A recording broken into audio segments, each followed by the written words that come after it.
Sliding na ba yung motor mo? Hirap na ba humatak?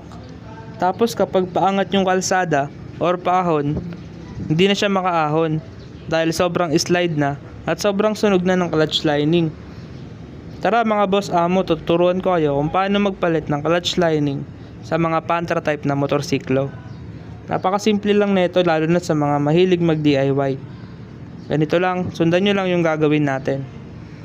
Una, gagamit tayo dito ng magnetic na Phillips screw.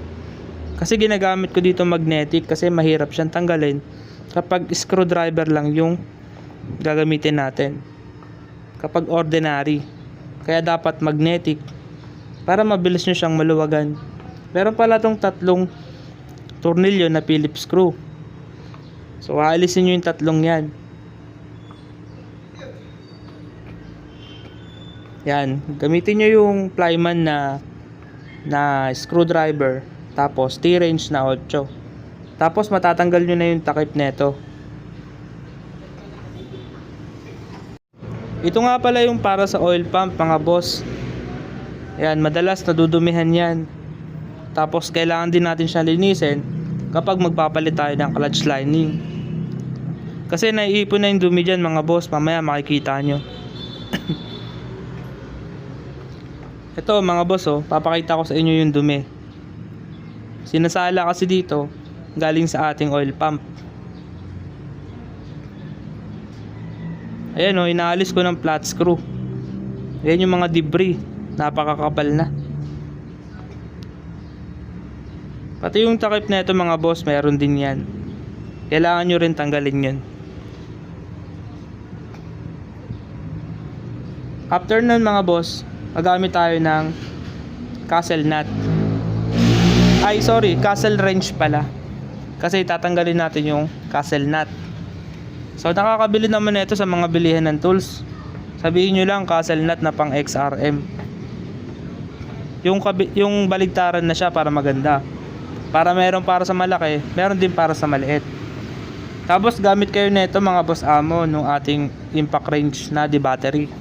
Kasi pag mano-mano lang, medyo mahirap siya tanggalin. Kung wala kayo naman tools, pwede kayo manghiram para di kayo mahirapan. Tapos matatanggal na natin to mga boss. Alisin nyo rin yung washer. Pero tandaan nyo may nakalagay dyan na mark kung paano nyo siya ibabalik. Yung may nakasulat na out, yun yung nasa labas. Tapos yung wala naman, yun yung nasa loob. After nun, kailangan na natin tanggalin yung mga bolts. 6 na piraso to, gamit tayo ng impact range para hindi tayo mahirapan. Tapos ang size pala ng mga bolts dito 8mm. 6 na piraso yan mga boss. Tapos dapat ang pagtanggal natin dyan may pattern. Criss-cross mga boss yung pattern natin dyan, para hindi tayo makasira ng clutch spring tsaka ng clutch housing. Pag sinabing criss-cross mga boss, parang pa-X yung pattern natin, para pantay yung pagbuka ng mga spring. Tapos sa pagbalik natin na ito mamaya, dapat ganun din, criss-cross din. Dito kasi madalas nakakasira ng clutch housing sa pagbaklas na ito kasi may pressure. So ayan safe natin natanggal to mga boss. Yung star na to, hindi natin siya nasira. After nun, kunin na natin yung mga clutch spring. 6 na piraso din yan. Kapag sobrang na neto mga boss, sobrang tagal na neto, for example mga 3 years nang ginagamit, pwede nyo na rin palitan to ng bago. Mas maganda kung stock pa rin yung ikakabit nyo na clutch spring. After nun naman mga boss, tatanggalin naman natin dito yung clip. Yan, merong clip yan dito. Wala na siyang nut, clip na lang yung meron siya. Circlip pala yung tawag dun mga boss. Meron din ginagamit dun na plier mga boss. para sa mga circlip. Yun yung gamitin nyo para hindi kayo mahirapan tanggalin. Tapos supportahan nyo na lang ng flat screw na maliit. Kasi kailangan yun para madali natin siyang matanggal. Ito na siya mga boss, yung circlip. Tatanggal na natin. Itabi nyo na lang yan kasi mahirap maghanap ng saktong-sakto dito pag nawala. After nun, kailangan na natin tanggalin to mga boss, yung clutch hub natin. Yan, kapag natanggal natin yung clutch hub, makikita nyo na po yung clutch lining na papalitan natin. Ito siya mga boss, amo.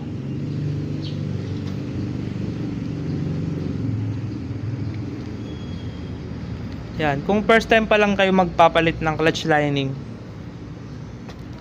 mas maganda kung isa-isahin nyo yung pagtanggal ng clutch lining natin. Tapos yung clutch plate naman, ito naman yung clutch plate. Yan, meron din yang mga boss, tamang pagkabit. So mas okay kung paano nyo siya tinanggal, ganun nyo rin siya ikakabit. Tandaan nyo na lang kung paano siya nakatihaya. So palitan lang naman yan, isang clutch lining tapos isang clutch plate. Baka kasi malito pa kayo dyan mga boss. Yan, yung laging huling-huli dyan mga boss, yung clutch lining. Kapag clutch plate yung nasa dulo, magtaka na kayo. Baka nagkamali kayo ng kabit. Ito yung dulo natin, yung clutch lining. So 6 na piraso yan, tapos 5 pirasong clutch plate. Ito yung clutch housing natin. Yan mga boss, nilinisan ko na agad yung clutch housing natin. Para maganda naman pag kinabit natin yung bago nating mga clutch lining. Nilinis ko na rin pala yung mga ibang parts. Tapos eto mga boss, ito yung ikakabit natin na bagong clutch lining. 6 na piraso po yan. So stock po to. Binili dito sa kasa mismo para original. Ito mga boss yung luma niyang clutch lining. Kung mapapansin nyo, sunog na yung clutch lining na to. Siya yung nagkakos ng sliding. Tapos mahina humatak. Ito pala mga boss, bago pala natin install yung mga bagong clutch lining, mas maganda kung lalagyan muna natin siya ng langis. Para dito pa lang malulubricate na siya. Kasi kapag in-start natin yung makina natin, hindi pa naman agad dadaluyan ng langis to. Baka pwede kasing magkaroon ng damage yung ating makina sa bandang clutch kapag pinaandar natin na hindi natin to nilagyan ng langis. Kaya mas maganda kung babasahin natin siya. Mas okay nga to mga boss kung ibababad natin siya na magdamag yung clutch lining natin bago natin install. Pero sa kaso na to, hindi ko na ginawa yun. Kasi kailangan dito mga boss, pag pumunta yung customer, magagawa na siya agad. Depende na lang kung talagang hindi kaya matapos, kinabukasan pa siya makukuha. Pero sa mga ganitong klaseng sitwasyon, kailangan natin siyang gawin agad. Tapos ito pala mga boss, yung clutch hub natin, ikakabit na natin yung mga clutch lining. Unahin natin syempre yung clutch lining.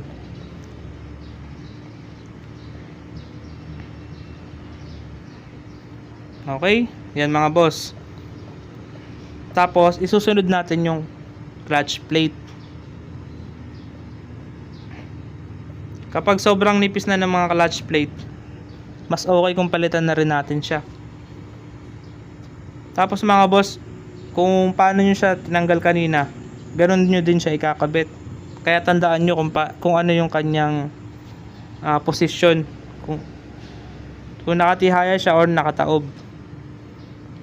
Tapos sundan nyo na agad ng clutch lining. Tapos clutch plate ulit.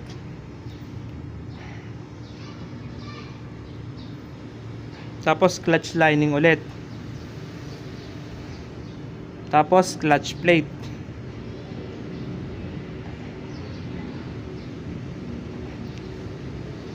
Tapos clutch lining ulit.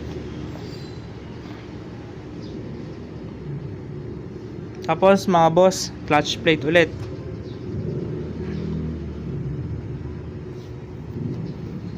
Then clutch lining. Tapos yung panghuling clutch plate.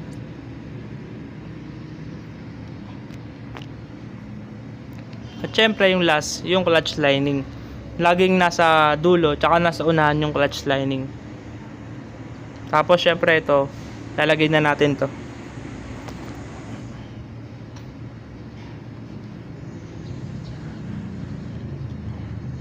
Ayan mga boss, na-install na natin yung mga brand new natin na clutch lining. Syempre kakabit na natin siya dito sa housing.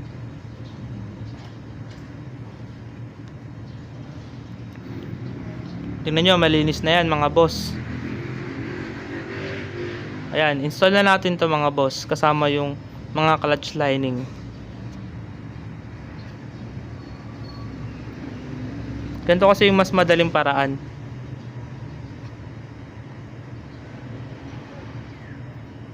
Kung mapapansin nyo mga boss, yung nasa unahan na clutch lining, iba yung position nya. So okay lang naman yun.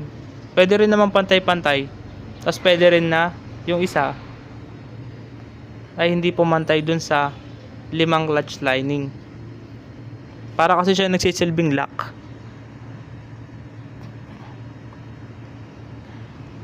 Tapos dahan-dahan lang sa pagpasok na ito mga boss, kasi tumatama yung gatla doon sa clutch hub.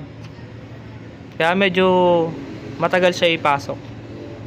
Pero after naman nun, yan na, goods na.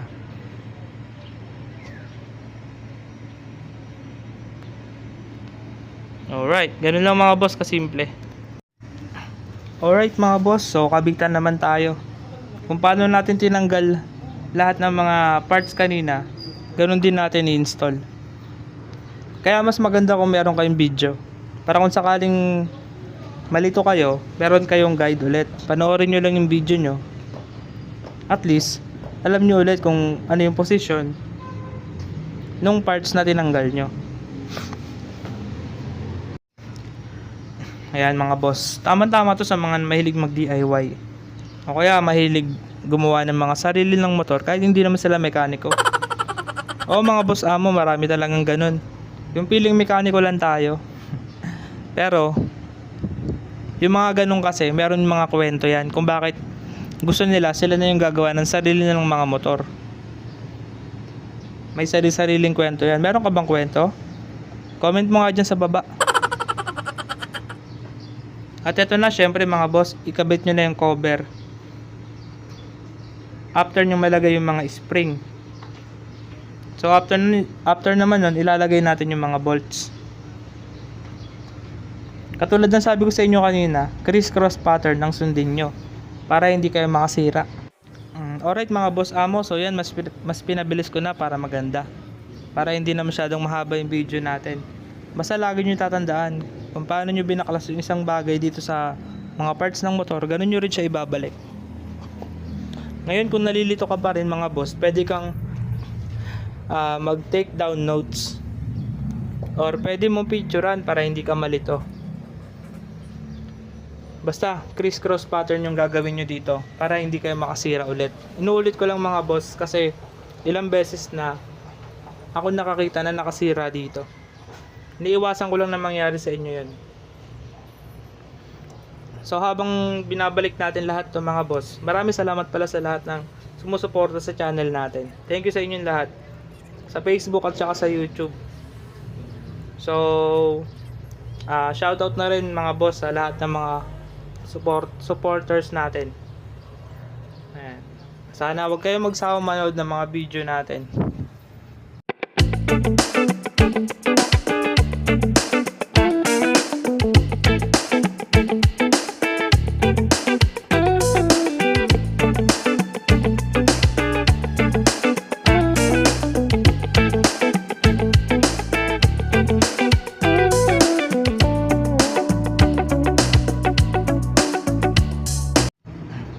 So yan mga boss amo, malapit na nga pala tayo matapos. Ito na lang yung hihigpitan natin. Ito, wag nyo itong gagamitan ng impact wrench, kasi mas maganda kung mano-mano lang para kontrolado nyo yung higpit. Kasi pwede siyang masira kapag ginamitan natin siya ng impact wrench. Lalo na kung sobrang lakas nun mga boss, hindi natin kontrolado. Kaya ang tips ko sa inyo, mano-mano na lang. Yan, gamitan nyo lang ng sarili nyong lakas. Kasi hindi naman yan basta-basta matatanggal mga boss. Tapos ikabit na natin tong bearing. Tapos eto mga boss, yung para sa clutch natin. Tapos na tayo mga boss amo, maraming salamat sa nanood.